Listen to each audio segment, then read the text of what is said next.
الحمد لله نحمده ونستعينه ونستغفره ونؤمن به ونتوكل عليه ونعوذ بالله من شرور أنفسنا ومن سيئات أعمالنا من يهده الله فلا مضل له ومن يضلله فلا هادي له ونشهد أن لا إله إلا الله وحده لا شريك له ونشهد أن سيدنا وسندنا ومولانا محمدا عبده ورسوله. أعوذ بالله السميع العليم من الشيطان الرجيم. بسم الله الرحمن الرحيم. يا أيها الرسول بلغ ما أنزل إليك من ربك. وقال النبي صلى الله تعالى عليه وسلم: من رأى منكم منكرا فليغيره بيده فإن لم يستطع فبلسانه وإن لم يستطع فبقلبه وذلك أضعف الإيمان، وكما قال عليه الصلاة والسلام. اللهم صل على محمد وعلى آل محمد كما صليت على إبراهيم وعلى آل إبراهيم إنك حميد مجيد. اللهم بارك على محمد وعلى آل محمد كما باركت على إبراهيم وعلى آل إبراهيم إنك حميد مجيد. پروردگار عالم کا بڑا کرم اس کا احسان ہے کہ اللہ وحدہ لا شریک نے ہم لوگوں کو مسلمان بنایا اور ایمان جیسے عظیم دولت سے ہم سب کو نوازا. اگلے سب کو پور کر لیجیے، آنے والے ساتھی بھی کر لیجیے. اگلے جتنے بھی ساتھی پیچھے آگے جگہ خالی ہے تو آگے پور کر لیجیے. مل مل کے بیٹھ جائیے تاکہ آنے والوں کی دقت نہ ہو. سب پوری کر لیں. قرآن کریم کے اندر اللہ تبارک و تعالیٰ نے تمام انبیاء علیہ السلام کی آمد اور ان کے عمل اور مقصد زندگی کو بتلایا ہے اور فرمایا کہ دنیا کے اندر جتنے بھی انبیاء علیہ السلام تشریف لائے، تمام انبیاء علیہ السلام کو اللہ تبارک و تعالیٰ نے اپنی وحدت اور دنیا کے اندر کہ اللہ رب العزت کی ذات کیا چیز ہے، اللہ کی معرفت، تمام انبیاء علیہ السلام نے امت کو بتلائی ہے. اور ان تمام انبیاء علیہ السلام کی دعوت کا خاصہ یہ رہا کہ پوری زندگی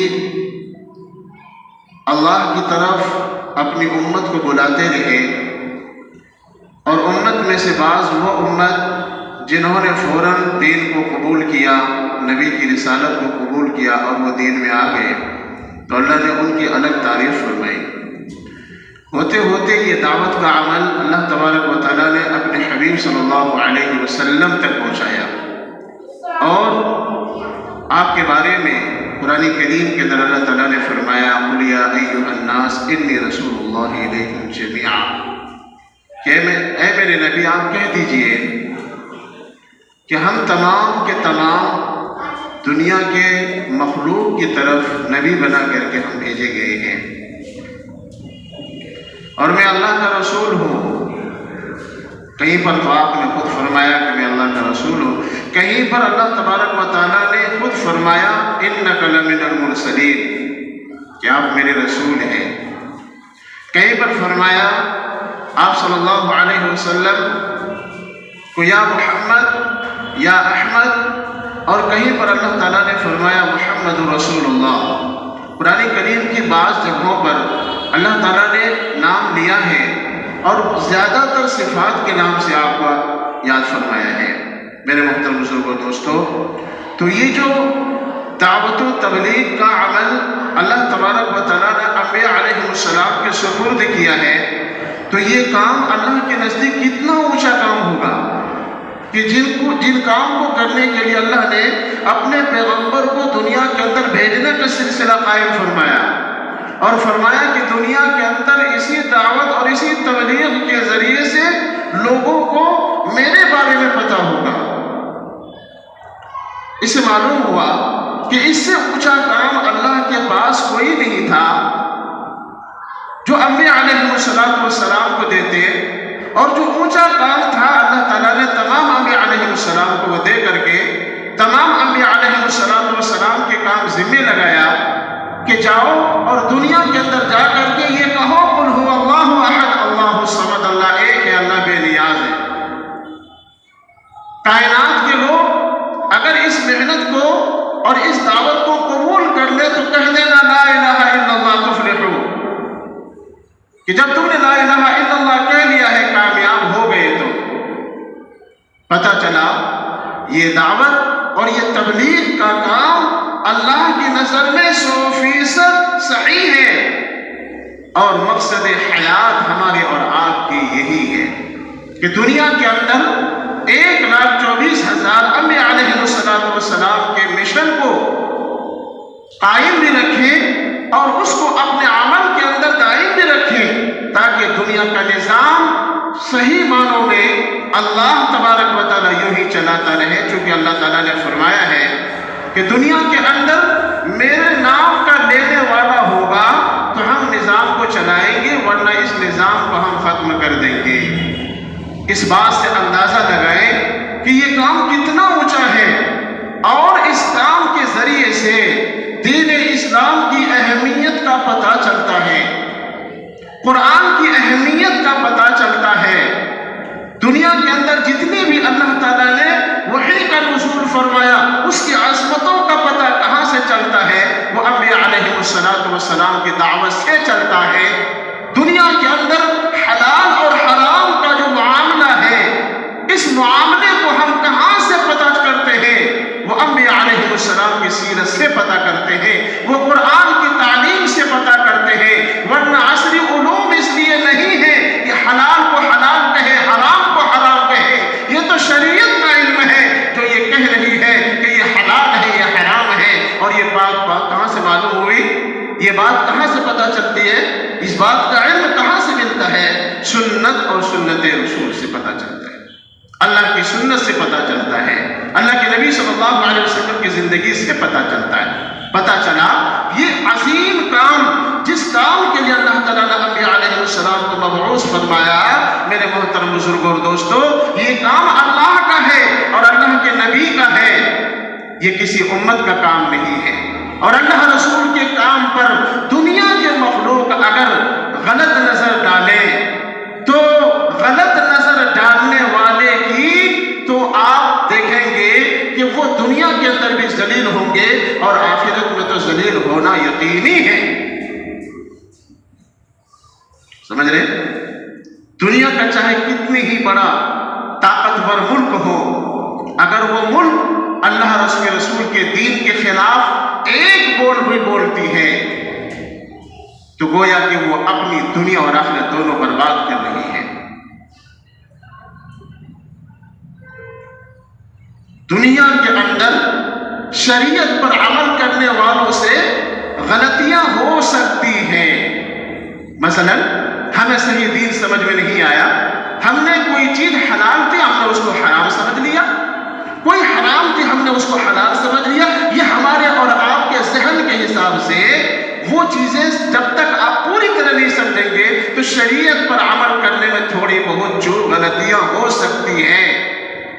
انسان گناہوں کا پتلا ہے، پورا دین پہنچتا ہے جب جا کر کے زندگی میں تبدیلی آتی ہے، اور پوری زندگی کے اندر تبدیل کو کرنے کے لیے پورے دین کا علم کا حاصل کرنا بہت ضروری ہے۔ تو کمی کہاں آئی؟ ہمارے اور آپ کے اندر کمی شریعت کے اندر، تبلیغ کے اندر بالکل نہیں ہے۔ تبلیغ تو یہ اللہ کا حکم ہے، دعوت کا کام یہ تو اللہ کا حکم ہے۔ میرے محترم بزرگوں دوستو، آج پوری دنیا کے اندر اللہ اور اس کے رسول کی جو دعوت کی گونج ہر انسان کے، چاہے وہ عورت ہو، مرد ہو، چاہے وہ کسی بھی نسل کے ہو، دنیا کے اندر مختلف برادری کے لوگ ہیں، ہر برادری کے اندر اللہ رسول کی باتوں کو پہنچانے کے لیے اللہ تعالیٰ نے ایک جماعت کو مقرر کیا، اور اس کے ذریعے سے گاہے بگاہے تھوڑے تھوڑے دیر میں وہ بات وہاں تک پہنچتے رہی، یہاں تک کہ بڑے بڑے گنہگاروں نے توبہ کیا، بڑے بڑے زانیوں نے توبہ کیا، بڑے بڑے شرابیوں نے توبہ کیا، اور اللہ تعالیٰ نے اس دین کو ذریعہ بنایا، اس تبلیغ کو ذریعہ بنایا۔ بغیر سوچے سمجھے ایک انسان جب دنیا کے اندر بھی دنیا کا کام بھی کرتا ہے تو وہ بالکل بیکار ہو جاتا ہے۔ یہ جائے کہ وہ دین پر بغیر سوچے سمجھے اگر کوئی زبان سے کوئی شبد نکالتا ہے تو وہ کہاں تک کامیاب ہو سکتا ہے؟ جناب رسول اللہ صلی اللہ علیہ وسلم نے جب کہا تھا لوگو لا الہ الا اللہ کہہ لو کامیاب ہو جاؤ گے، تو اپنے بھی غیر بھی سب لوگوں نے اس بات کی دشمنی مول لے لی کہ تم سب کچھ کر سکتے ہو لیکن اے محمد یہ کام نہیں کر سکتے۔ تم چاہو تو اپنے دائیں ہاتھ میں سورج اور بائیں ہاتھ میں چاند لے لو، حکومت لے لو، لیکن اس کام سے باز آ جاؤ، یہ کام مت کرو۔ جناب رسول اللہ صلی اللہ علیہ وسلم نے فرمایا مجھے تو حکم ہے اذان لا الہ الا اللہ، اگرچہ بدھ ہے جماعت کی آستینوں میں، مجھے ہے حکم اذان لا الہ الا اللہ۔ اگر پوری دنیا ایک طرف اور مجھے اس کام سے روکا جائے تو میں اس کام سے روکنے والا نہیں۔ میرے محترم کوئی تو بات تھی نا، کوئی تو بات تھی، لیکن ان تمام کی تمام رکاوٹوں کے باوجود جناب رسول اللہ صلی اللہ علیہ وسلم کو اس محبوب عمل کو کرتے ہوئے جو امام الانبیاء ہیں، خاتم النبیین محمد رسول اللہ صلی اللہ علیہ وسلم ہیں، آپ کو ساحر کہا، آپ کو مجنون کہا، اور آپ کو یہ کہا کہ آپ تو مقطوع النسل ہیں۔ اللہ اکبر کبیرہ، ابتر سے یاد کیا۔ کہیں پر جناب رسول اللہ صلی اللہ علیہ وسلم کو اس وقت کے کفار نے آپ کو ساحر کہا، یوں کہا کہ آپ مجنون ہیں، آپ پر جادو کر دیا گیا ہے، آپ اس طریقے کی باتیں کرتے ہیں۔ وہ کون سی بات تھی میرے بھائی بزرگوں دوستو؟ وہ اللہ کی بات تھی، جن باتوں کو لوگوں نے ان کے کہنے پر آپ کو ساحر کہا تھا، مجنون کہا تھا۔ آج سے 1400 سال پہلے ہر اعتبار سے آپ کو برا بھلا کہا گیا، لیکن جناب رسول اللہ صلی اللہ علیہ وسلم نے فرمایا کہ سب کچھ تم کہہ کر کے اپنا ارمان مٹا لو، لیکن میری جو بعثت کا مقصد ہے وہ ہے ہر ایک امتی کو جہنم سے نکال کر کے جنت کی طرف لے جانے والا اور اس گمراہی سے نکال کر کے روشنی کی طرف لانے والا۔ میرا کام یہ ہے، میں اس کے علاوہ کوئی کام کرنے کے لیے دنیا میں نہیں آیا ہوں۔ اور الحمدللہ دنیا کے اندر تنے تنہا جناب رسول اللہ صلی اللہ علیہ وسلم تھے، لا الہ الا اللہ کہنے والے کوئی نہیں تھا اس کلمہ کو کہنے والا، لیکن اللہ تبارک و تعالیٰ نے اس بول کو ایسا قبول فرمایا، اس عظیم محنت کو اتنا قبول فرمایا کہ پوری دنیا کے اندر اللہ تبارک و تعالیٰ نے یہ دعوت پھیلا دی، پہنچا دی۔ جناب رسول اللہ صلی اللہ علیہ وسلم نے آخری حجۃ الوداع کے موقع پر یہ فرمایا فَلْيُبَلِّغِ الشَّاهِدُ وَالْغَائِبَ، جو لوگ شاہد ہیں، جو لوگ حاضر ہیں، وہ غائبین تک میرے اس مشن کو پہنچانا، میرے اس عمل کو پہنچانا، چونکہ یہ سنت میری ہے، یہ اللہ کی سنت ہے، اس سے تم بیر مت رکھنا، اس سے تم دشمنی مت مول لینا۔ کیوں؟